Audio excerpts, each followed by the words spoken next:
Hello, good evening, everyone. Welcome to Ad America TV. My name is Anton. I'm one of the e-guides here at Ad America. And for those of you who are tuning in for the first time to Ad America TV, Ad America is the American Center here in Jakarta, and our mission is to provide a space for young Indonesians to learn more about the United States. And in tonight's episode of Ad America TV is titled American Educated Young Leaders in Indonesia's Government. So for those of you who are interested in this topic, this is definitely the event for you. And before we begin tonight's event, I would like to break the ice with a question. And the question for tonight is, which of the current serving ministers under President Jokowi's cabinet earned a doctorate at the University of Illinois Urbana-Champaign? I'll repeat the question one more time. Which of the current serving ministers under President Jokowi's cabinet earned a doctorate at the University of Illinois Urbana-Champaign? You can answer this question in the comment section of our social media. And without further ado, to kick off tonight's event, I would like to invite our moderator for the night, Ghea Priatna from Deloitte. Please take it away.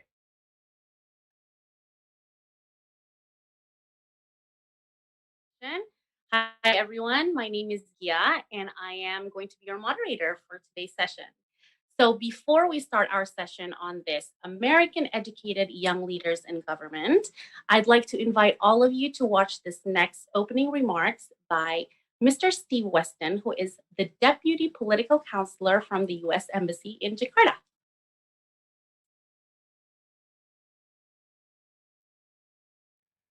Selamat malam kepada hadirin yang telah bergabung pada hari ini. Menjadi suatu kebanggaan bagi saya untuk bisa berpartisipasi pada acara kita hari ini dengan tema berkarir di sektor pemerintahan. Saya bekerja di bagian politik di Kedutaan Besar Amerika Serikat, Jakarta. Saya sendiri sudah berkarir di sektor publik selama 20 tahun. Yang pertama di Kementerian Perdagangan, dan setelah itu saya bekerja sebagai diplomat mewakili negara saya di luar negeri. Saya secara pribadi sangat merekomendasikan untuk berkarir untuk pemerintah, mungkin secara pendapatan tidak sebesar dengan perusahaan pada umumnya, tapi yakinlah bekerja untuk pemerintah memiliki imbalan tersendiri. Bagi saya, membantu sesama warga negara Amerika di luar negeri memajukan tujuan bersama antara Amerika Serikat dengan negara lain dan juga mewakili negara saya di luar negeri sudah memberikan makna dan tujuan tersendiri buat karir saya yang mungkin tidak bisa didapatkan di pekerjaan lain. Pemerintah memerlukan pemimpin muda yang tangguh. Selama 2 tahun saya bekerja di Indonesia, saya sudah bertemu dan bekerja sama dengan banyak kolega dari pemerintahan Indonesia, baik di tingkat pusat, provinsi maupun lokal. Saya sungguh terkesan dengan dedikasi dan juga komitmen mereka dalam melayani masyarakat Indonesia. Sebagai penutup, terima kasih sekali lagi saya ucapkan dan selamat bergabung dalam diskusi virtual kita hari ini. Dengan pembicara panel kita yang hadir, saya yakin diskusi kita akan sangat menarik.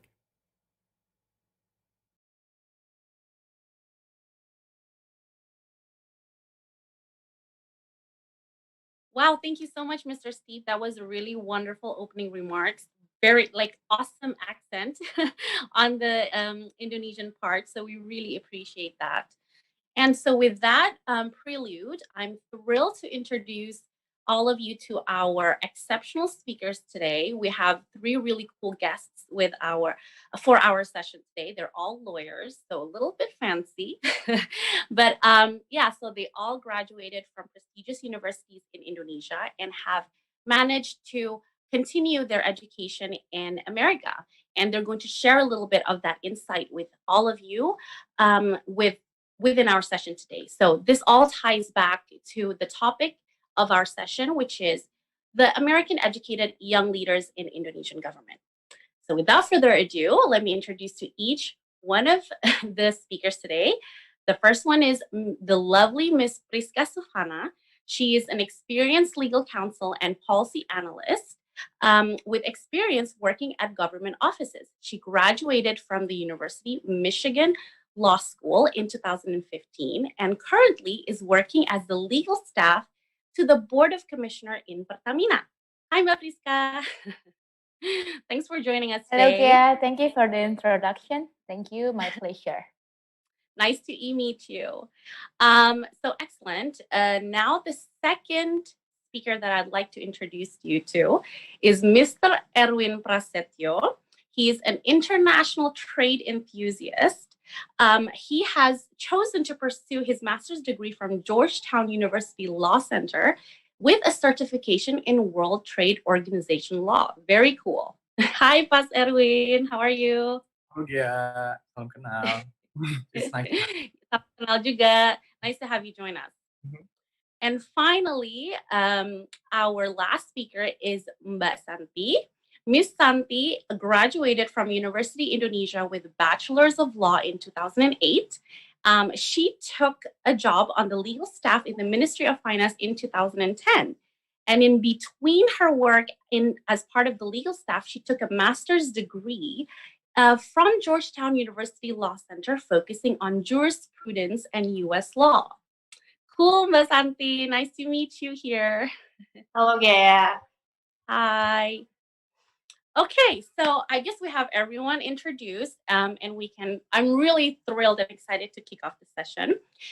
So now maybe we can start with just, an ice-breaking question and dive into just how are your experiences when you have been studying in the US, and we can break this down per person.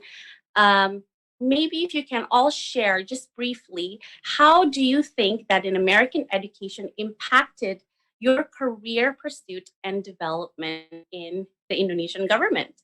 Maybe we can begin with the only guy here. Mas Erwin, you want to start? Okay, sure. Thank you, Ghea, for the questions. The questions is like, how does the American degree impact my career, right? And how my experience in studying in the US. Well, for starters, my experience when studying in the US is that it's very challenging, as you know, because most of my life I've been living in Indonesia, and language barrier certainly is a hurdles when pursuing my studies. Well, but I would say that all of those hurdles that I overcome, it gives me like very rewarding experience. And when I come back here in Indonesia and pursuing career in the government, well, studying in the US it sharpened my critical analysis, which are very important as a lawyer.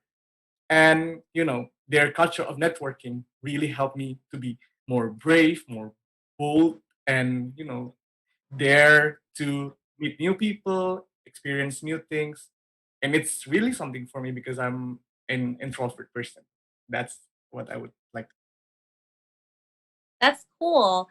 I think that's a really interesting insight. Maybe Mbak Santi, you can kind of build up on that. How was your experience also the same on how you feel that it impacted your career development? Like, was there any specific advantage that you can attribute to having studied in the US? Okay. I'm going to use bahasa Indonesia ya. Oke. Santai aja, yes. Jadi kan kalau di tempat aku untuk jenjang promosinya itu kan sudah ada sudah ada sistem yang established gitu kan. Nah, untuk menjadi calon yang untuk dipromosikan di tempat aku tuh they prefer S2 dan luar negeri. Nah, jadi kita namanya talent. Itu namanya talent, dikumpulkan, nanti itu yang kalau ada lowongan yang dibuka, baru itu yang akan ini. Jadi, if you have a master degree, that will be very advantageous. And if you are from overseas, that will be sangat-sangat menguntungkan juga. Tuh. Right.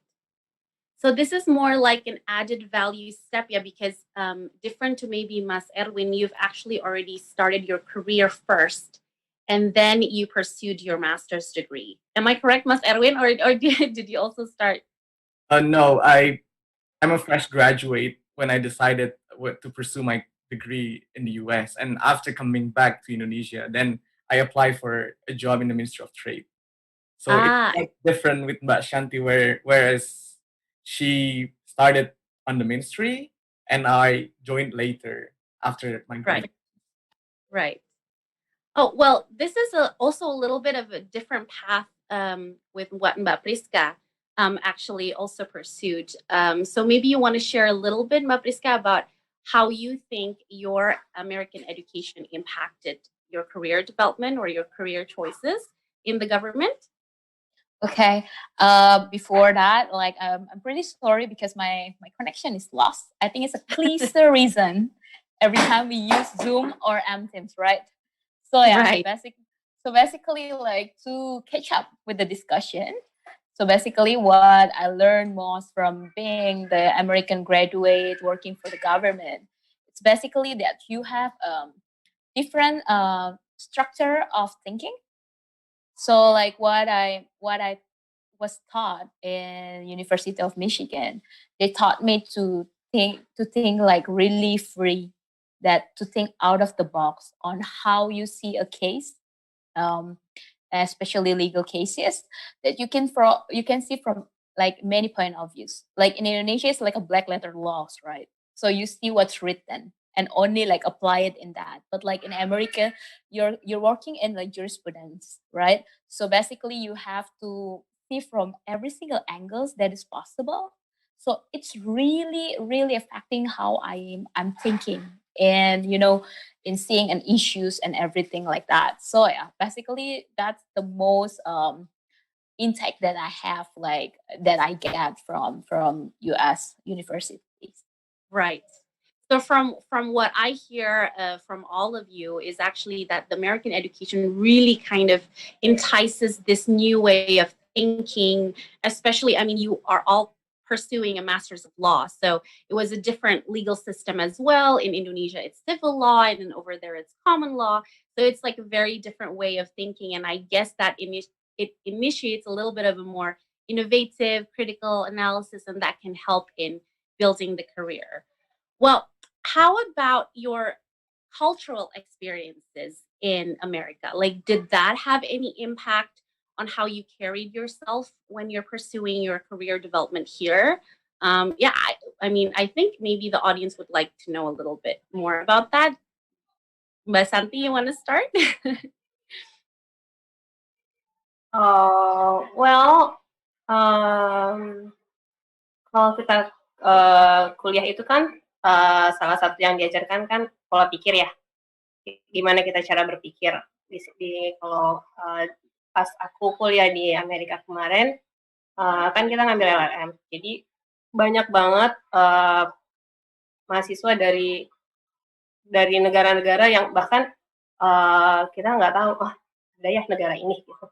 Terus jadi kayak kita ketemu banyak banget culture, kita ketemu banyak banget cara berpikir, cara kita bisa tahu orang kalau misalnya menyelesaikan masalah itu seperti ini.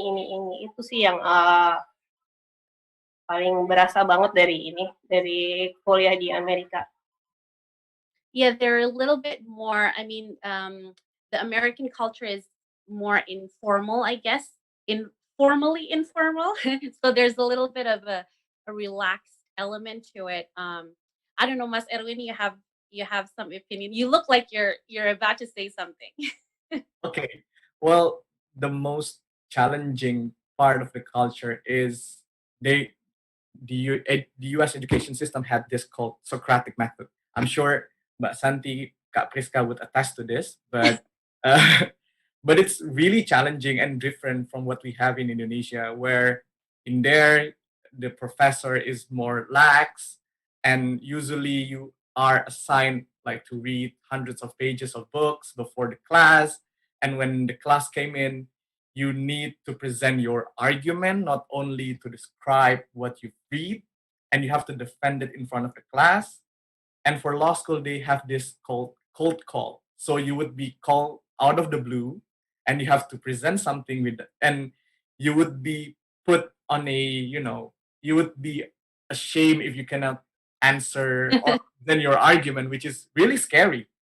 But when all of those pass, I think it's really rewarding experience, and it's really, really, impactful for my career, I think, especially as a lawyer for the government.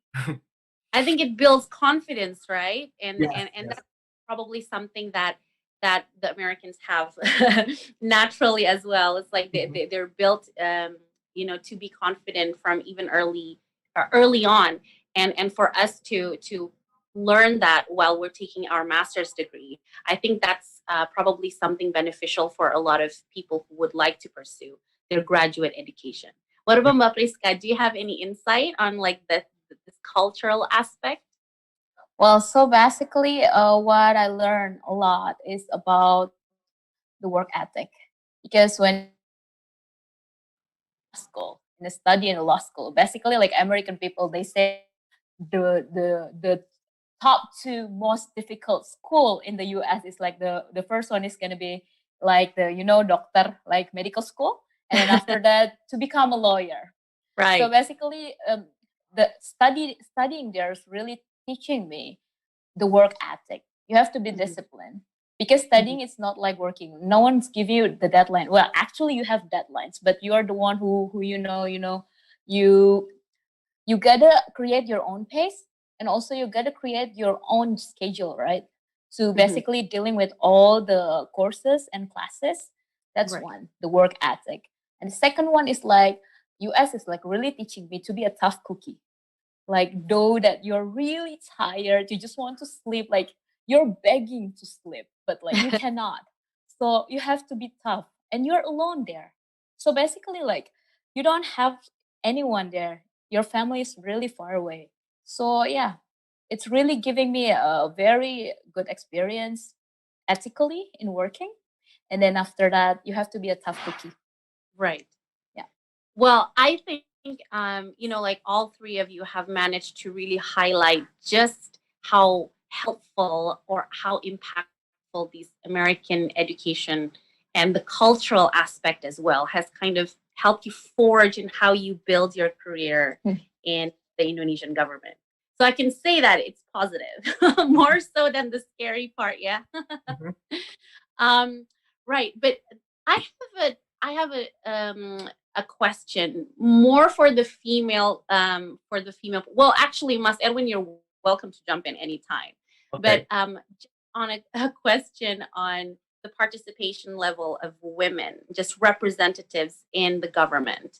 Do you see are there a lot of women being employed in the government? And do you see that there's a difference maybe in different generations? Mbak Shanti, you want to start? Maybe aku cuma bisa ngomong dari tempat aku aja ya. Benar. I mean we cannot generalize kan ya. Tapi Right. kalau di tempat aku yang namanya perempuan dan pemimpin perempuan itu lumayan banyak sih. Karena kita juga ada program pengarus utamaan gender.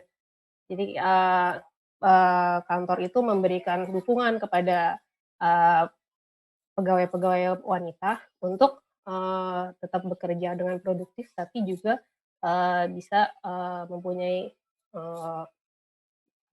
kehidupan keluarga yang baik gitu. Jadi even though you're a woman, kan biasanya kan stereotipnya adalah bos perempuan itu tidak favorable kan ya. Tapi kalau di tempat aku sih lumayan banyak sih ya yang menjadi pemimpin. Jadi bukannya kalau ada satu lowongan itu nggak lagi yang we prefer men gitu, nggak gitu juga gitu. We really see kemampuannya seperti apa. Especially from your specific ministry as well. It's the finance ministry, right? So your current minister is also just, so I guess that's the ultimate representation. Yes. But yeah, it's cool to know that they're trying to be very inclusive. Jadi kayak ya lebih embracing gitu untuk perempuan yang calon ibu dan calon yang bakal berkeluarga ke depannya, itu penting banget. Ya, karena working moms itu kan tantangannya besar banget ya. Right. We have kids to look out, to have a family. Tapi sejauh ini sih dari kantor aku sangat-sangat mendukung kalau misalnya you need something gitu, selalu ada bantuannya gitu loh. That's great to know. Mas Erwin, you want to say something? I think Kak Priska dulu deh. Okay. Yeah. So women first. But Priska, you can comment. What about where you're working as part of the legal staff for the Board of Commissioners in Pertamina? Do you see any particular representation? So basically, maybe I can tell not only from Pertamina side ya. So basically, when I also work in Pemprov DKI with waktu itu with Pak Ahok, that the governor is Pak Ahok. It's basically the representative is quite good menurutku. Karena waktu itu aku work closely with Kepala Biro Hukum. Nah, Kepala Biro Hukumnya aja perempuan. So like, kayak benar-benar kelihatan leadership-nya juga. Terus yang kedua, ketika aku kerja di Satgas 115 Illegal Fishing, the minister is perempuan, Bu Susi Pujastuti. Dan ketika bekerja dengan ibu pun, ya there is no gender barrier, that you can see her leadership, you can see gebrakannya juga. So basically, for me, she's like the representative of a tough cookie in the government. So like kayak implementationnya tuh kelihatan banget. And then right now in Pertamina, no, I'm gonna go to the KSP. Di KSP itu bahkan deputiku juga perempuan. Dan deputiku itu memegang isu yang basically sangat maskulin. Karena benar-benar kita itu di Kedeputian 5 itu megang hukum politik pertahanan, keamanan, dan HAM. So menurutku gender di Indonesia itu udah sangat improve ya. Karena kelihatan gitu loh bagaimana perempuan itu juga bisa memegang isu-isu yang dipikir orang-orang tuh sangat maskulin. Kayak illegal fishing, yang pegang Bu Susi, bahkan Bu Susi yang berani ngebom kapal kan. We can see that. Ngebom yang pelaku illegal fishing, kapal pelaku illegal fishing. That's all. And then kalau di Pertamina sendiri, itu direktur utamanya perempuan. Direktur keuangannya juga perempuan. Jadi menurutku Indonesia itu udah masuk ke era di mana ya gender meritokrasi gitu, meritokrasi. Is that the right word? Yeah, basically that. So it's like a performance based. Jadi kayak bukan masalah gender lagi, but how you perform. Because for me, women can also like perform well as men. But men also can perform as well as the women. Basically that. And I mean, not to forget, we've also already had a women president, right? Like exactly. So exactly. The ultimate representation in our government. So for those girls out there or young women who would like to pursue a career in government, it's actually a promising career path. Mas Erwin, I think it's your turn now. Karena udah dua perempuan hebat sudah ngomong sebelum aku, I just mungkin kalau dari perspektif laki-laki juga sekarang, when you work in the government, you would also have a maternity leave for the dad, like the father would have a right. Yes. So yeah, and I think that's a huge step towards a gender equality in the government. So, and I think that's also boost like the numbers of officials who are women, and they can hold those positions without reservations, because the father would be able to equally contribute in the family. And I would just like to add that. Right.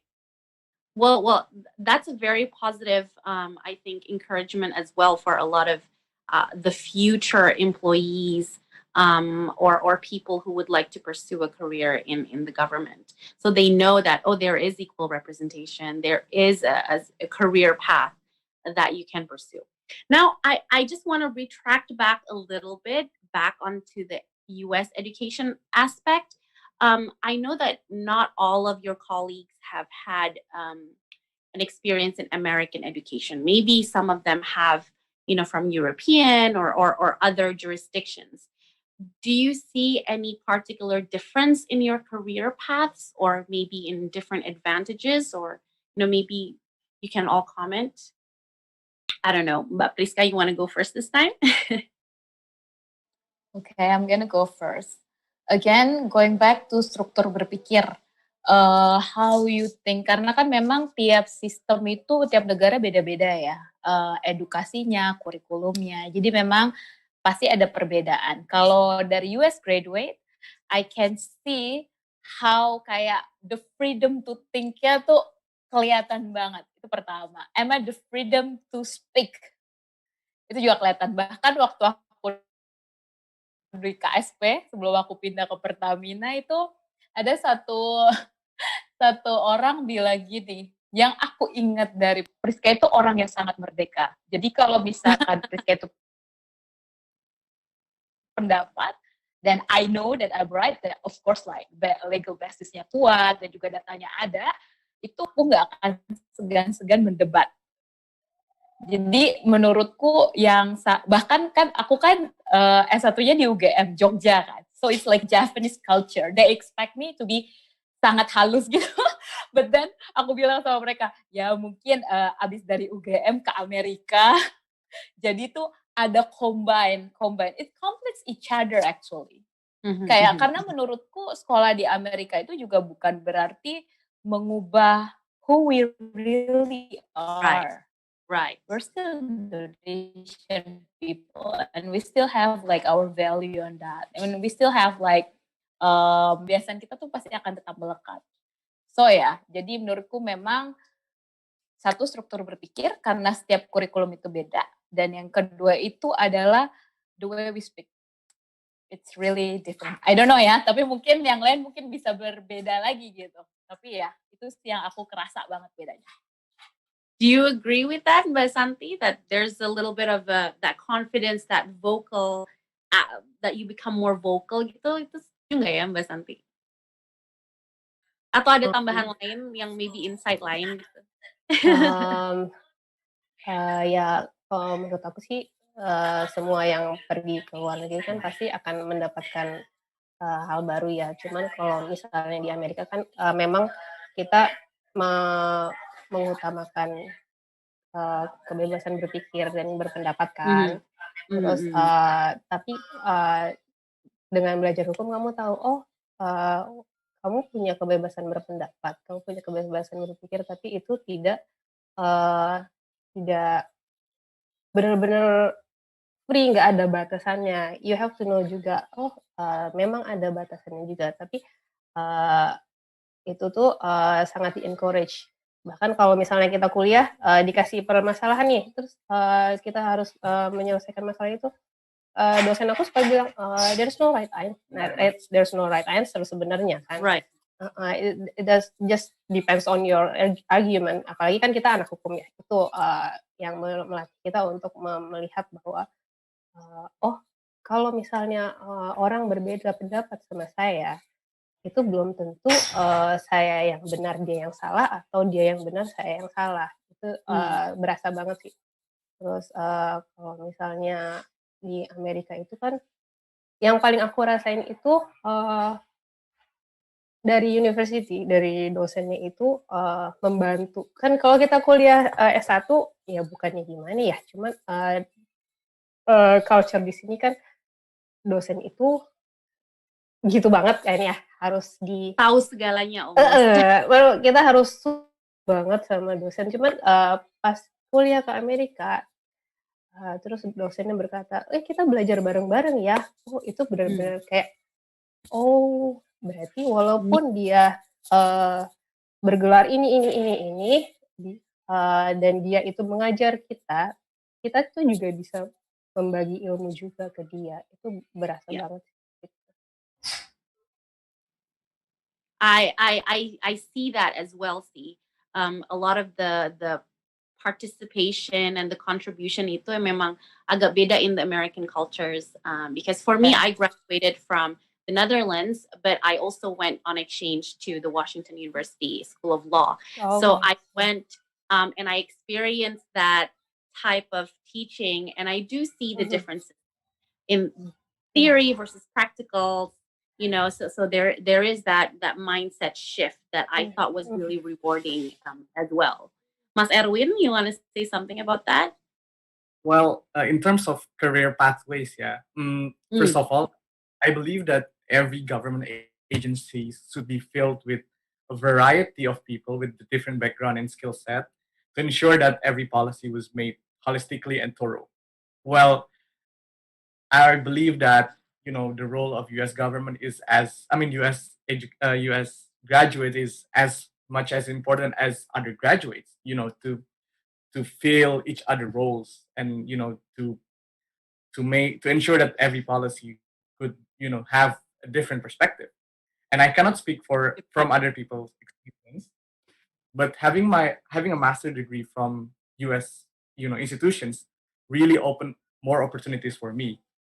Well, in my experience, on my first year working, well, on top of my job and roles as a legal analyst, I also, tasked as an aide to the special advisors to the minister, where I provided assistance on several international events, such as helping her attending the G20 meetings and some other international events. And now with the certifications in the WTO law, I was assigned to handle the international trade dispute in the Ministry of Trade.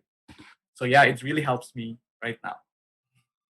Because you feel like you can bring the American perspective and but you're also dealing with different and various backgrounds as well, right?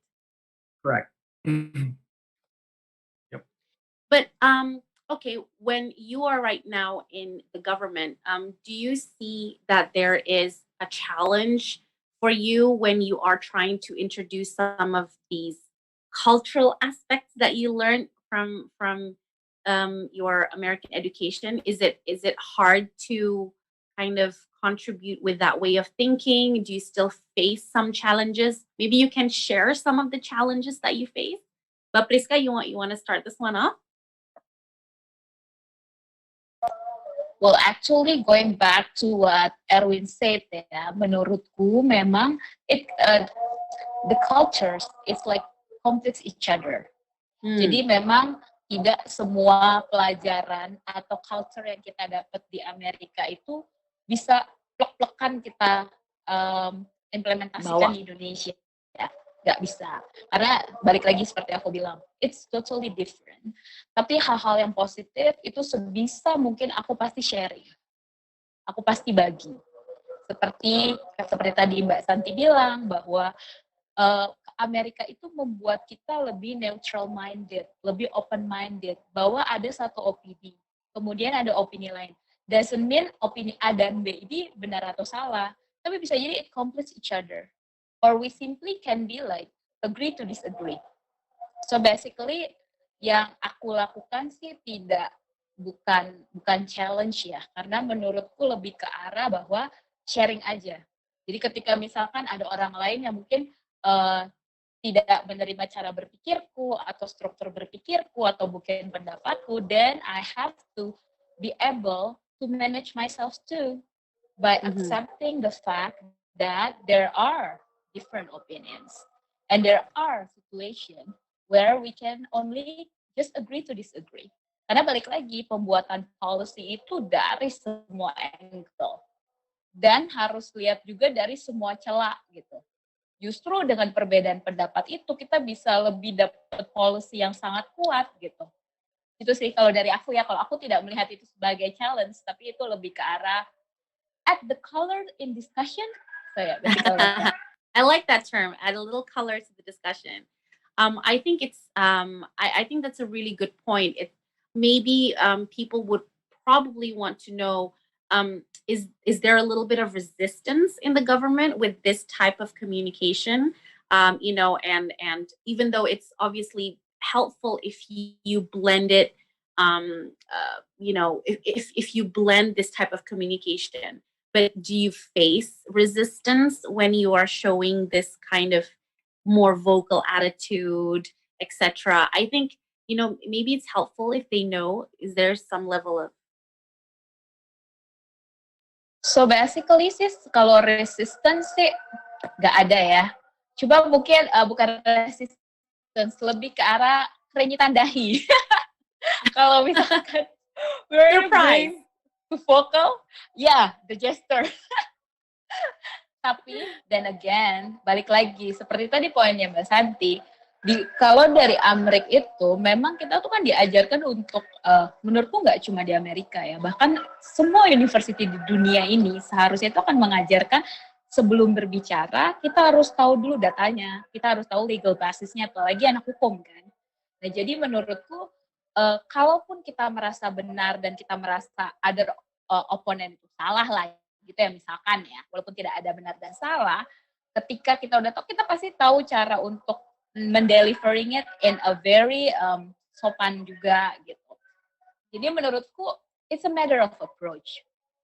Kalau resistance selama ini belum ada sih yang totally kayak openly marahin aku, kamu tidak sopan ya, no. Karena aku berusaha, at least aku nggak bisa bicara dari sisi lain, tapi aku berusaha untuk approach.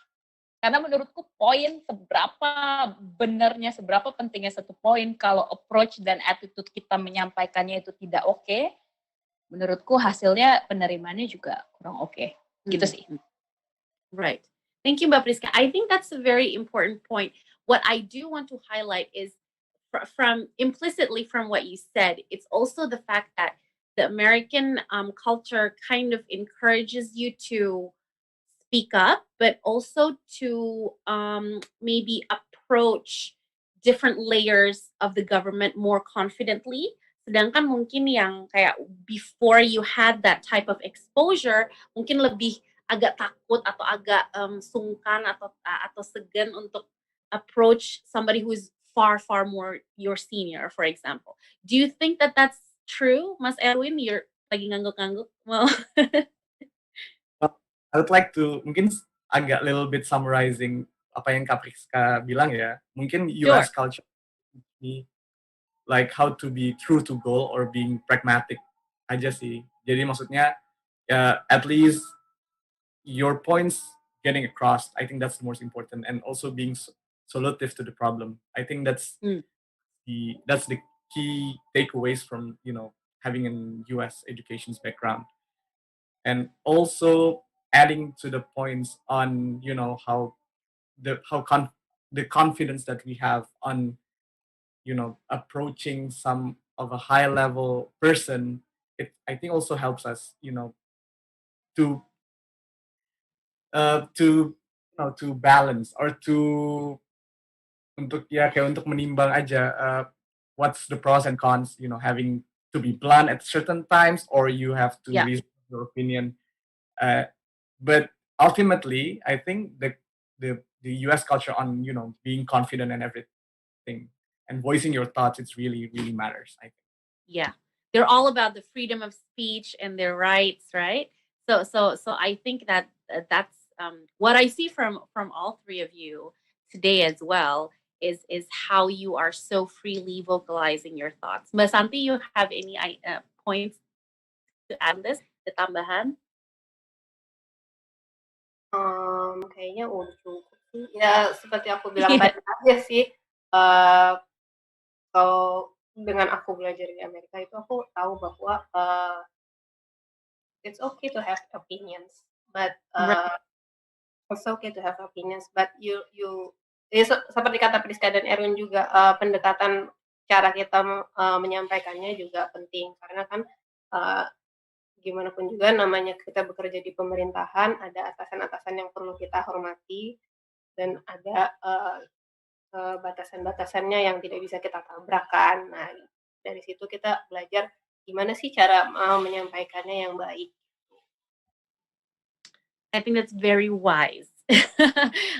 Ya, jadi ya mungkin ini semua buat audience dan pendengar dan penonton. Kalau misalnya ternyata lagi nonton dari YouTube dan lain-lain. Yeah, well, there's definitely a lot of benefits that you can see. Tapi semuanya, it all depends on how do you blend it and complement it and deliver it in, transition it nicely. Know the wisdom, because every culture in every country is different. So you do have to have that in mind. But the advantage is that you have that in storage for you, and then that you can definitely utilize it to the best of your advantage. Now, what I do want to do is I want to check quickly if there's any live questions from the social media. Let me just quickly check that. Oh, well, actually, people ini kayak mungkin masih malu-malu kali ya. Mbak Shanti, Mas Erwin sama Mbak Priska, they do not bite.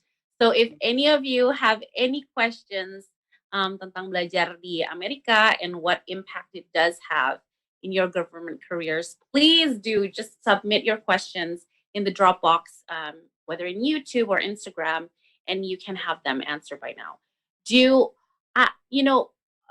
How long, when you stay in America, for example, 1 year or 2 years, because usually master's is a 2-year program in the States. Am I right? Or is it because for me in the Netherlands, it's a 1-year program usually for master's degree. But is that something that you think that could be an advantage for people to consider when they're pursuing a master's in the States as opposed to other countries? Mau siapa nih? Oh, coba aku ya. Boleh. Mungkin Mbak Shanti dan Mbak Priska have the same experience. So if any of you mau kuliah di US and you're looking for a long stay in the US, do not apply for law school. That's it only lasts for like 9 months. You don't even have a summer there. So yep, you're only there for like 3 seasons, and you have to go back to Indonesia and work. But for other degree, I think generally it's varied from 1 to 2 years program. And I think pursuing a degree in the US also had its perks, where you can apply for what it's called OPT. I think it's the training program. So you could stay for a longer term if you have some sort of jobs. So I think that's an interesting scheme that the US could offer, the OPT program. So that's like a training program, like a short certification or shorter term program that you can probably explore other than a university degree. Yep, you would have I think visa extensions for a few months to work, basically that. So all of you then only stayed for less than 1 year. Because for me, I did also, well, we're not just talking about Masters of Laws, obviously, but all of you did have that experience. But maybe the audience can, kind of compare, there are other graduates as well, other than law graduates, who have pursued a government position. You can take MBA, for example. And what I do know is that the MBA is definitely far lengthier in the States than it is in the European countries. I know that in Spain or in the Netherlands, it's only for 1 year, but in the US, it's actually a 2-year program. So that one is technically more costly, but at the same time, a lot of people felt that it's more spaced out. You are able to really kind of embrace each of your courses better. It's not just too cramped. So there's a lot of that type of benefit, and they felt that they really embodied the way of thinking for 2 years as opposed to just 1 year exposure. And so they really benefited from that. Did you manage to join mungkin PPI Indonesia yang di sana? I think they call it something different ya kalau di Amerika, bukan PPI ya. Mbak Priska, do you wanna share? Kita call-nya permias. Yeah. Well, like what Erwin said, we only had like 9 months and it's full of work. So basically, I'm gonna admit I didn't join permias di sana karena basically no time. Right. So terus paling aku join cuma di kampus aja. Itu kayak business law community. Paling aku join itu aja sih. Itu juga untuk complement my study. So basically itu sih, karena memang di semester pertama itu I can still have my weekends, but in the second semester there's no weekend. Jadi kayak ya udah sih, itu sih kalau dari aku ya. Mbak Shanti, you wanna comment? Kalau aku sih lumayan aktif sih di permias karena Erwin yang ngajak-ngajakin. Kita di DC, kita kan di Washington DC tempatnya. KBRI kan ada di situ. Jadi permias permias DC itu permias DMV kita bilangnya. DC, Maryland dan Virginia.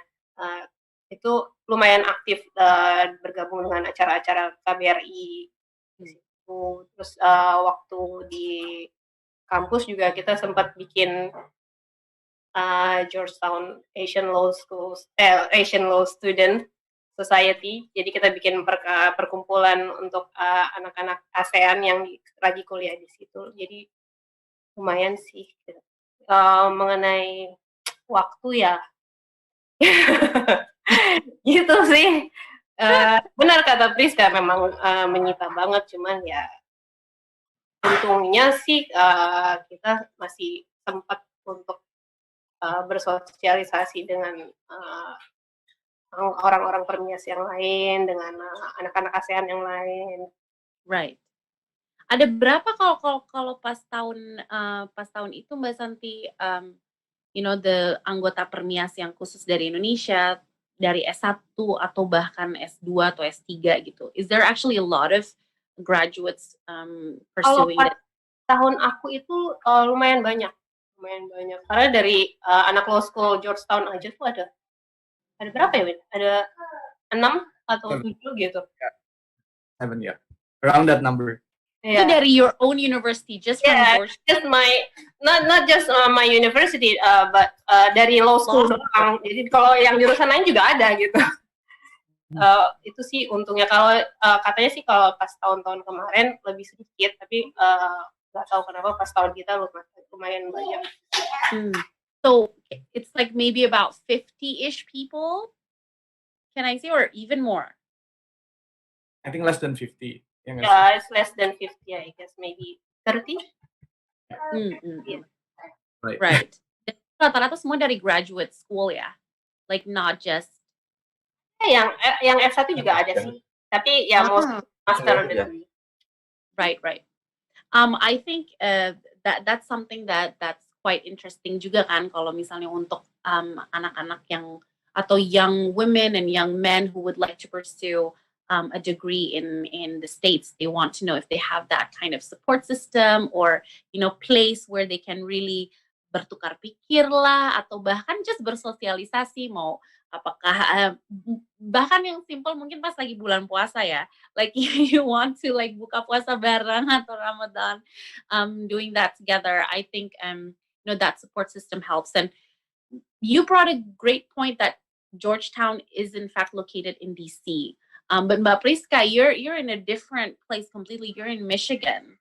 Dan di situ tuh apakah sebanyak itu orang Indonesianya atau pelajar Indonesianya, or like so I guess maybe people would have to consider that as well, if that's a part of something that a factor for them, the type of support system that exists. Are you really going to truly be maybe just alone? Because for me, I was alone in Utrecht in the Netherlands. I was like the only one in S1. Yang lain tuh kayak S2 dan S3, and I had to go to other cities. What about you, Mbak Priska? So fun fact, I am the only Indonesian in the law school at that time. Jadi basically, tapi to keep me sane, Aku selalu join dengan graduate students yang dari Indonesia. Karena kan ada juga yang waktu itu bareng sama, ada mas yang dari BI, ada juga yang sesama LPDP juga. Jadi support systemku itu adalah orang-orang dari fakultas lain. Jadi lebih ke arah sana, dan biasanya aku selalu mengusahakan itu selalu datang ke Indonesian gathering at least kayak once a month. Karena kan aku benar-benar kayak one, like the only Indonesian there, so sometimes you really want to talk in Indonesian with your value. Like bahkan kalau things get tough, you really want to talk in Indonesia, right? Like kayak like you don't want to think anymore, just to talk and speak. You don't want to translate anything anymore, right? Exactly. Even like there's one time like I just talked with my friend. I said to him like, can I speak with you in Indonesian a little bit? Jadi dia bahkan kayak just to listen, karena memang ya itu. Jadi support system itu sangat penting. Apalagi kan kita di sana sendirian, culture shock, terus juga tough study dan segala macam. Right. Tetap join sama mungkin permias, tapi bukan yang kayak yang mengurus permias gitu, tapi we're only part of the permias gitu, kayak membersnya aja. Jadi gitu, selalu sih. Dan di sana kan banyak juga kayak yang suami-suaminya sekolah, terus istri-istrinya nemenin. Itu biasanya aku juga main ke sana. Right. Karena ini kasihan anak kos gitu. Ini anak kos jadi kalau ke sana tuh dimasakin. Terus kalau aku bawa chips, udah nggak usah bawa-bawa makanan, udah kemari aja yang penting gitu. Ya, so ya, I was a spoiled brat there. Merantau karena, ya? Iya, karena tetap dilihat sebagai anak kos dan anak rantau, padahal kita semua merantau. Tapi ya kayak gitu, support system is really great. Yeah. I think that's a really important point, C, for people to know that, you know, when you are studying in the US, you're not really like left alone. Of course, kalau misalnya di DC, you have very, I guess, direct access to the Indonesian support system, not only because KBRI memang di situ. Kalau Michigan, maybe you have to find KJRI yang terdekat, probably. But in you know, in other aspect that the support system is there, and there's a lot of Indonesians are kind of everywhere, so you'll find one. But regardless, you know, I just want to maybe ask each one of you now, if one of our audiences were to consider pursuing a career in government, what would you say to them about, you know, pursuing an American education, and also what should they prepare when they transition into the job in the government?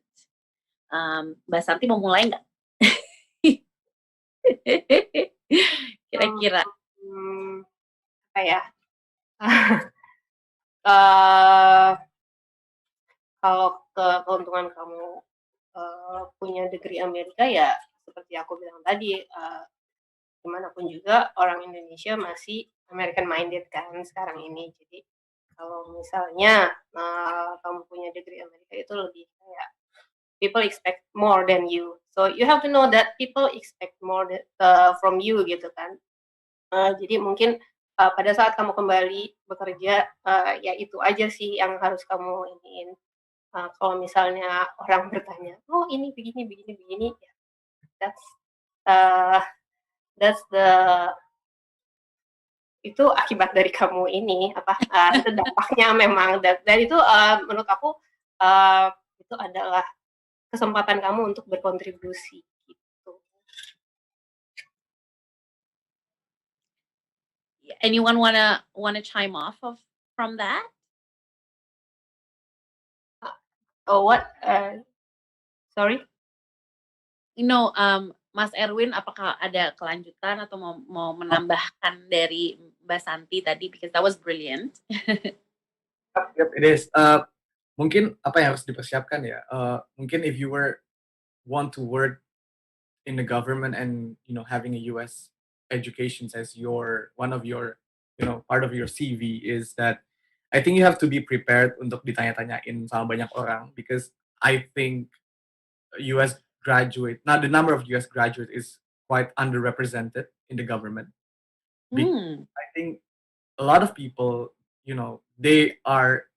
mereka kebanyakan takut di awal sih untuk mencoba, because first maybe the US is on the other side of the world, or maybe it's too intimidating. But yeah, probably yang siapin itu sih. And when you were about to kalau pengen daftar di US institutions, yang paling penting adalah you have to research like a lot to prepare, because you have to know what you're into, because it's what I can say is that it's very demanding.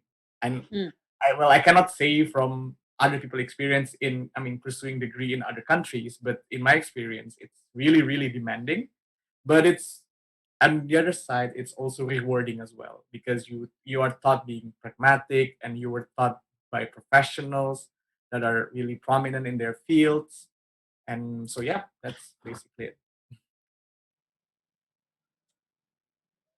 Mbak Priska, do you want to add something to that, or do you want, because there's actually some questions from the audience that we can try to ask.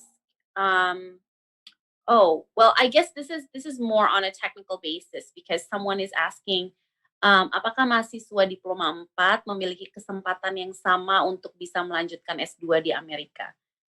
I mean, personally for me, I guess it again depends on each university's requirements. So, Mbak Priska, you wanna maybe just help answering that for her? This is a question from Instagram, captured of my mind. Wow, fancy name.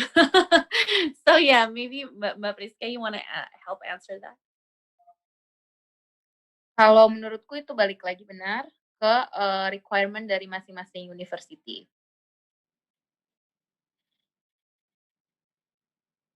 Jadi memang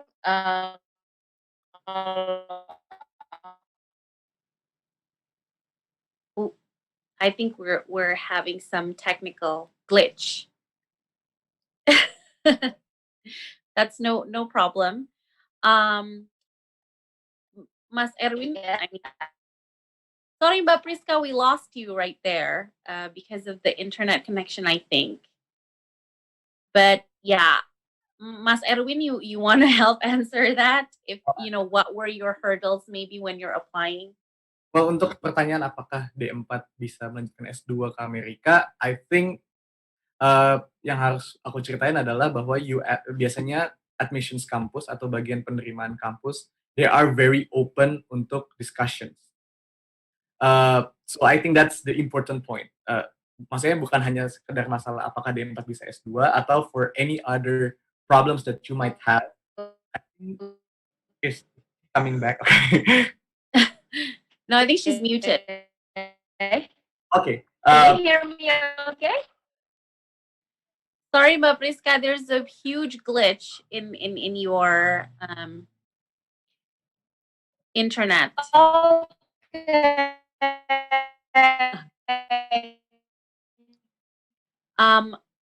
Right.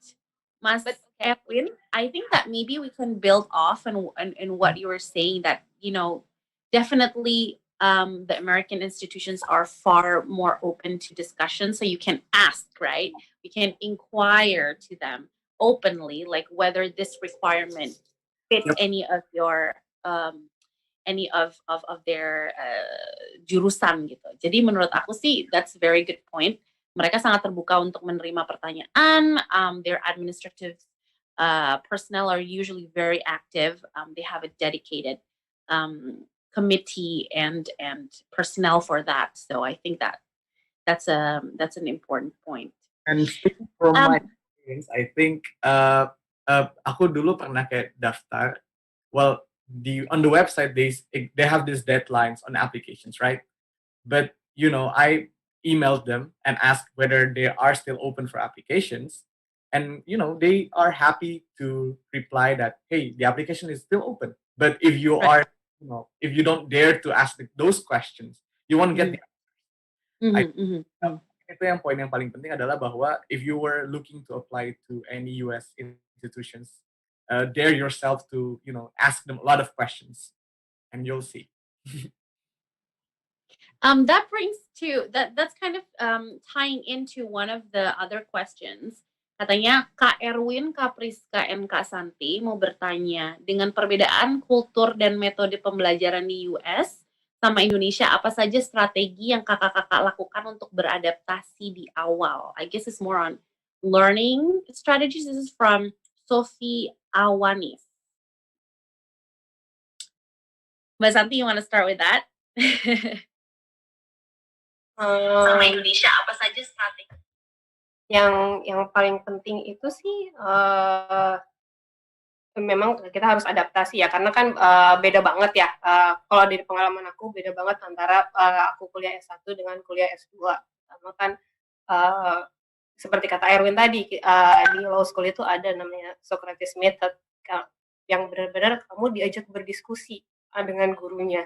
Jadi benar kata Erwin, kalau kamu datang ke kelas, you have to be ready. You have to be ready beforehand. Nggak bisa kamu menunggu disuapin sama dosennya kan. Kalau dulu aku S1 sih kebanyakan, apalagi di dasar-dasar kan ya, masih benar-benar itu kan, masih benar-benar kita harus kita terima dari dosennya gitu kan. Untuk diskusi-diskusi itu mungkin udah di level advance aja gitu. Tapi kalau di Amerika from day one itu sudah seperti itu. Jadi kamu harus harus udah benar-benar ready when you're going into the class. Terus know that help is very much available in your school. Banyak banget yang namanya teaching assistant. Terus professors itu punya office hours yang kita bisa datang dan kita bertanya gitu kan. Kalau aku dulu S1, that's like nggak mungkin banget aku akan lakukan seperti itu kan. Ya itu sih, ya seperti kata Erwin lagi, kamu harus lebih berani dan nggak malu untuk nanya, untuk nanya. Itu benar sih. So you can really just utilize all of the available facilities di sana, because there are tutors, there are teaching assistants, and even if you're just seeking a consultation with your professor, it's a two-way dialogue. Jadi kayaknya itu memang yang persiapan yang utama ya, kalau kita yang tadinya terbiasa untuk menerima one-way dialogue from the professors, kita harus siap beradaptasi di mana kita akan di-expect untuk kontribusi gitu. We have to be able to give back and contribute and ask questions, ask smart questions, ask specific questions, and also engage with your other peers in kind of what Mas Erwin said, a solutive type of discussion gitu.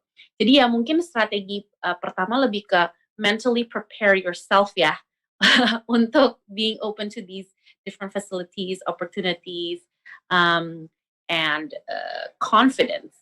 I think that's important.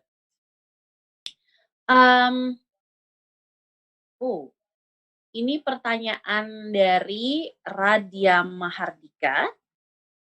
Oh iya, kakak-kakak. This is cute. Untuk teman-teman yang sedang menempuh kuliah S1, khususnya hukum, ada nggak ya program exchange hukum di US untuk level S1? Dan apakah sulit untuk join program-program tersebut? Mbak Priska, do you want to try this one? Do you want to try to answer this one?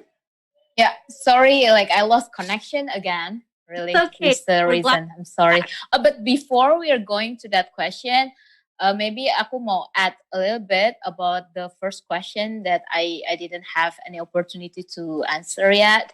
Jadi menurutku, one thing that we should know about American education, they love stories. Jadi kalau aku dulu waktu mau berangkat ke US itu aku benar-benar preparation-nya itu bareng sama At America.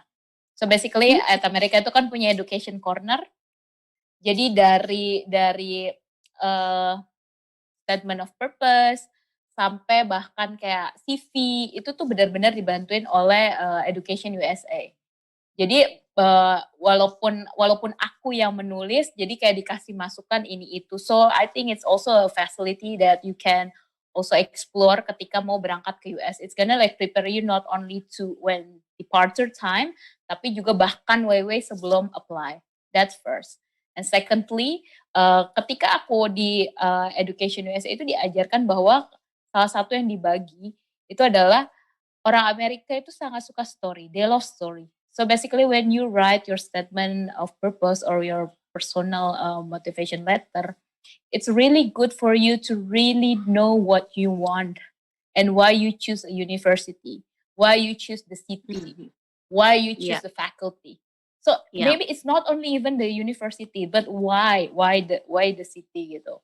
Nah itu ya requires a lot of research and requires a lot of like reflection because you really need to know what you want in your life and what can education kayak universitas itu, education dari universitas itu bisa advance and get you closer to what you want in your life. Itu sih yang menurutku bisa answering the first question. And regarding about apakah D4 itu bisa university back again, itu tergantung dari universitasnya. Itu sih. Terus kalau yang masalah exchange, I think I cannot answer that because I think it depends on the university whether they offer the exchange or not. But actually there's like my friend yang dulu di UGM juga dia pernah exchange ke Harvard, but I don't know what program. Is it like really low program or not? But so like I suggest you can just like explore, research aja tiap universitasnya, and it's really good. Erwin raised about asking questions to them. They're really open. So basically, just shoot them an email. They're gonna answer you. So yeah. And who knows? You might be the first Indonesian exchange student who piloted this whole program. Exactly. Yeah, and I think that's something interesting about the American education system as well. They're very open to change. To kind of this innovation, these new ideas, like they'd like to consider that. Jadi buat teman-teman yang lagi tune in right now and you want to consider this, a different path that you think no one really had before, forge it, or at least initiate it. Because I guess that's what they call it, the land of the free. They have a lot of different options for that. So I think that's a cool point. Let me go through again with some of the questions. Ooh. Well, okay. Because we compared a lot we compared a lot with other countries sama America. I think they particularly want to know what is the key difference studying in Indonesia and studying in the US. But I think we covered the majority of that. It's a lot about the way you're thinking, and then also the way you're exchanging information, dialogue with even socially and culturally. There's a lot of informal aspect from that. I hope we covered that question, Shahna Khairani. Gue kayak orang bule aja. Shahna Khairani. So yeah, so I hope we addressed that for that question. And just to summarize your whole experience in the US, how would you package your whole, I wouldn't say 1 year, I guess 9 months, 9-10 months in the US. How would you summarize that as pembekalan hidup dan pembekalan karir kamu benar-benar di Indonesia, terlebih lagi di dalam government? What do you think that, in summary, what could be the closing statement to all of this? What would be your final kind of message that you had from your experience the US? Mbak Shanti, you want to start with that?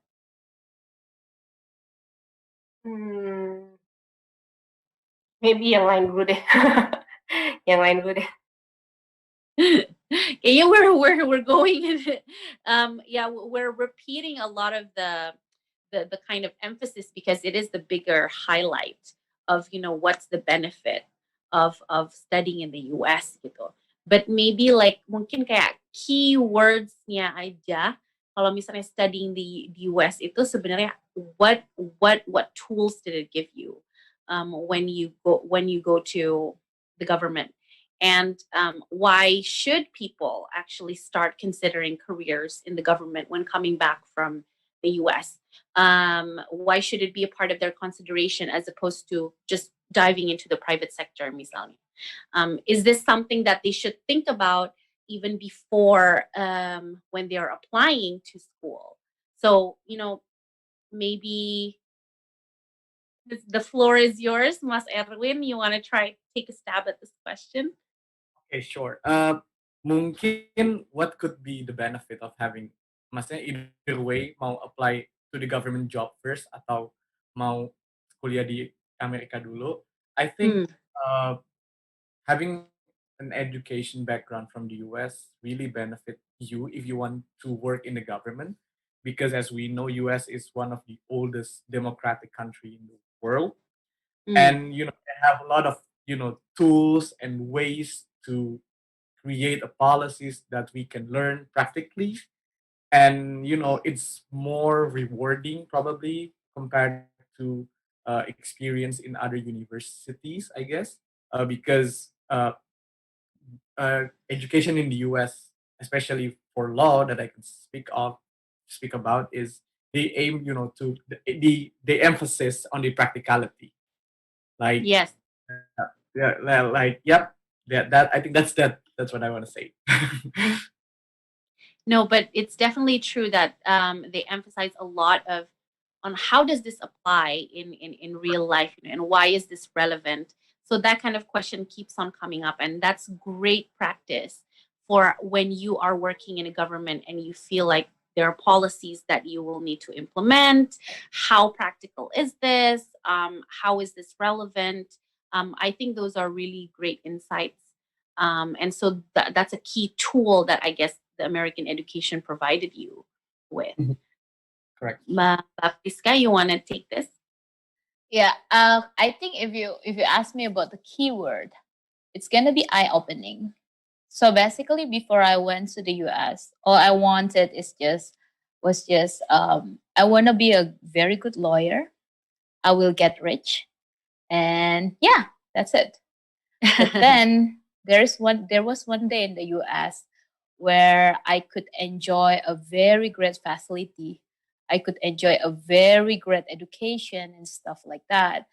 It got me thinking, if other country can do that, why kenapa aku nggak bisa berkontribusi supaya negaraku juga bisa seperti itu? Not that Indonesia is lebih buruk dari Amerika, enggak. Tapi in terms of aku pengen gitu loh bisa jadi bagian orang yang mengubah Indonesia.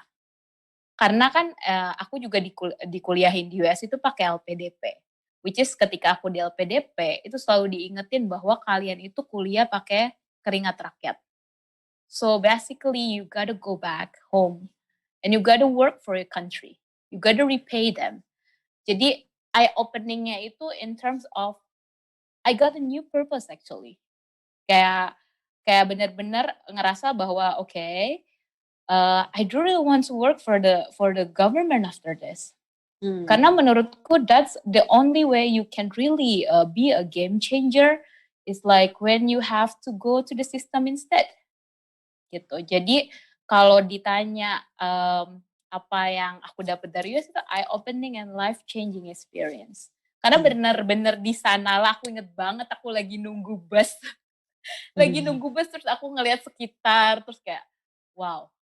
Kayaknya ketika pulang I don't wanna be kayak aku pengen ikut gitu, pengen turun tangan, nggak tahu kenapa. Jadi kayak tiba-tiba kalau negara lain bisa, kenapa negara kita nggak bisa gitu. So basically itu sih, kalau aku yang benar-benar ngerasa itu, dan aku tahu salah satu caranya itu adalah ya pulang kerja buat negara gitu. Walaupun kerja buat Indonesia itu nggak cuma di sektor pemerintahan loh.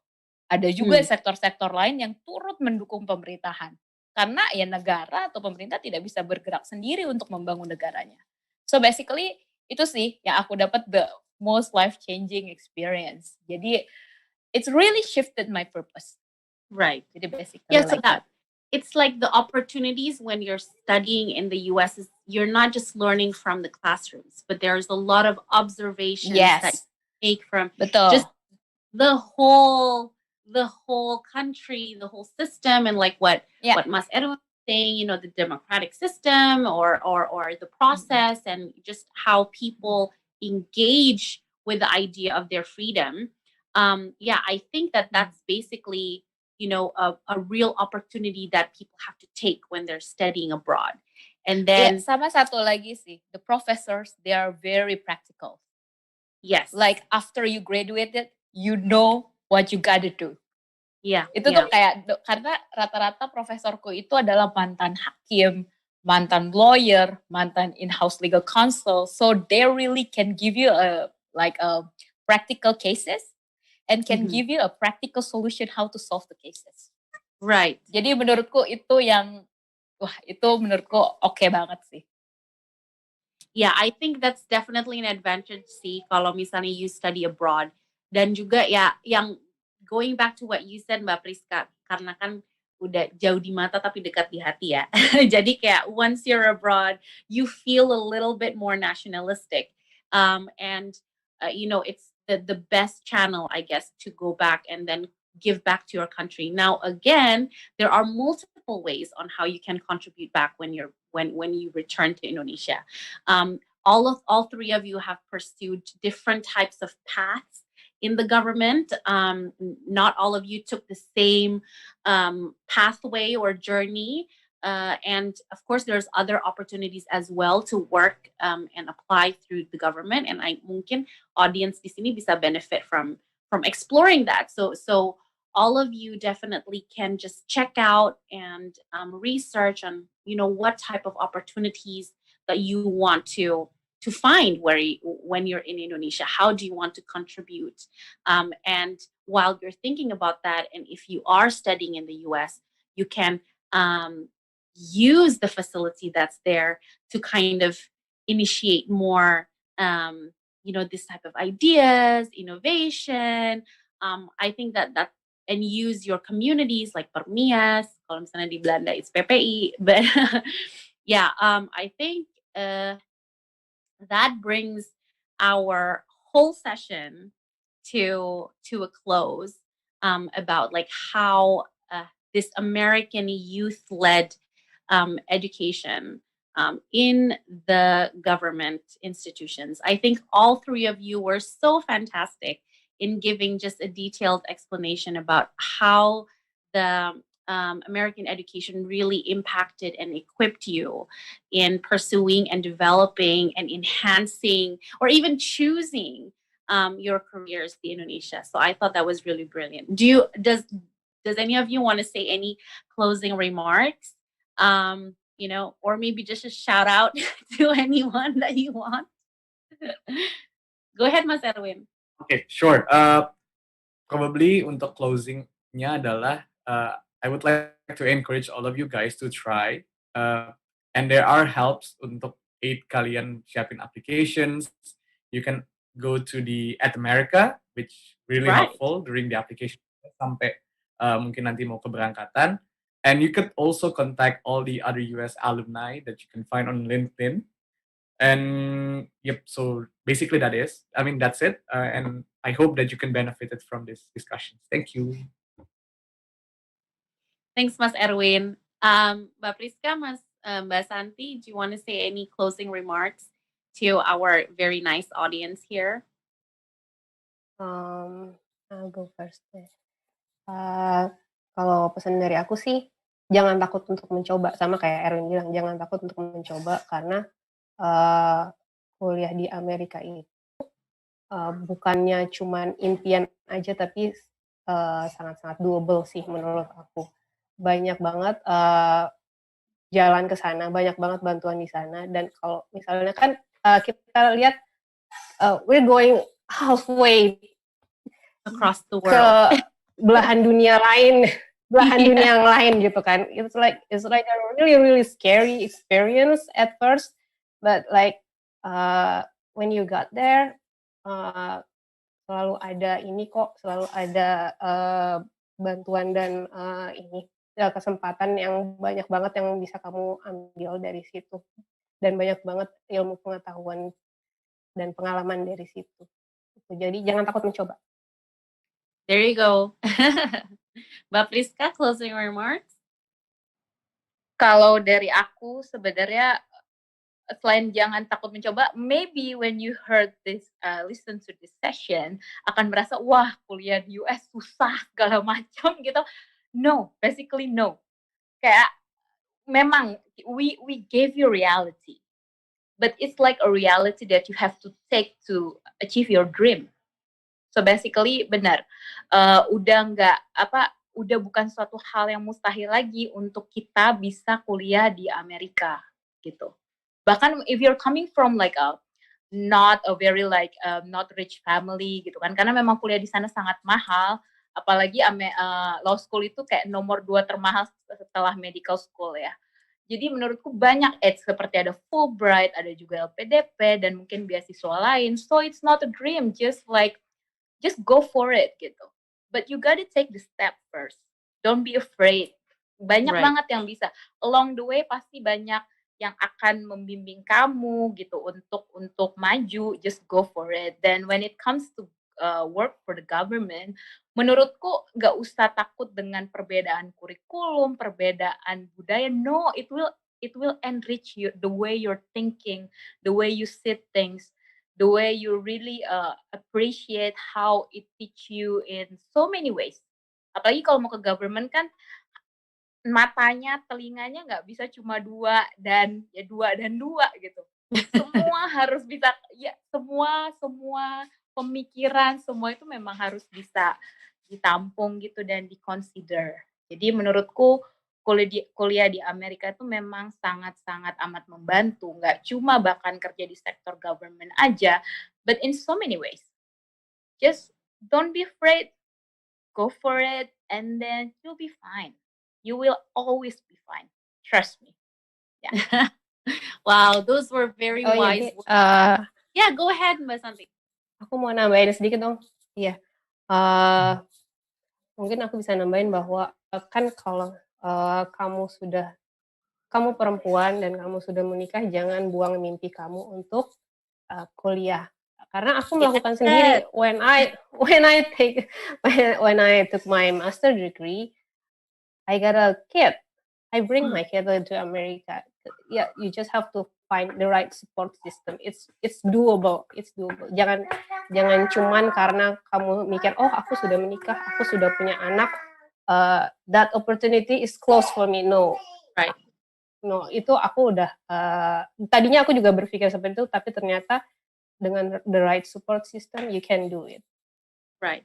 And actually in America they also have facilities to help you transition that studying mom and working mom kind of ideal. So yes. Yeah, again, yes.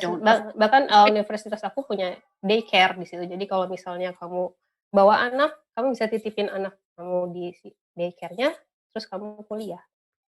Right. That sounds really awesome. Jangan takut.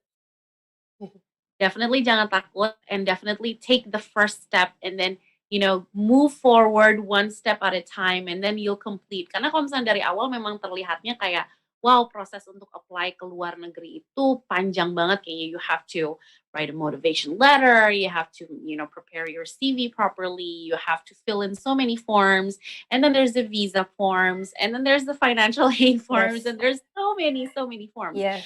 And then you're discouraged already from the start. But like all of you have pointed out, make the first move, take the first step, consult with the right people, and contact Ad America. They have a great facility already. So you can start from there, ask your questions, and then enjoy your journey, because one day you'll look back and you're gonna go like, I'm really proud that I took that first step. So I don't have anything else to say because you guys were fantastic. I think that was a really enlightening session for our audience. Hopefully that they have a better insight about how an education system in America can assist in pursuing careers in different sectors, especially in the government. And hopefully they're more encouraged in pursuing a career in government, whichever path that they do, or otherwise contribute to Indonesia in one way or another. I think with this, I'm going to close the session. So yeah, I guess I'll give it back to At America, because this comes to the end of our session. Bye, everyone. Bye. Okay, thank you very much to our speakers and also our moderators for tonight. This was a very insightful discussion and we have learned so much. And earlier in the event, I asked you guys an icebreaker question. And the question was, which of the current serving ministers under President Jokowi's cabinet earned a doctorate at the University of Illinois Urbana-Champaign? And the answer is Sri Mulyani Indrawati, the current Minister of Finance for Indonesia. And congratulations to Aurora Cassiopeia from YouTube for getting the answer right. And now you might be wondering, how can you develop an awesome idea for a place like this? Well, wonder no more. You can come straight to our website at www.atamerica.or.id, click Create an Event, and then collaborate with us and submit your proposal there. All proposals will be reviewed and your event might just end up here very soon. And while you're on our website, don't forget to subscribe to our newsletter so you can get information about our upcoming events sent straight to your inbox. Well, it has been fun, folks. Don't forget to subscribe to our YouTube channel and also follow us on social media. And thank you, everyone, for tuning in. We hope to see you again at the next At America TV event. Good night, everybody.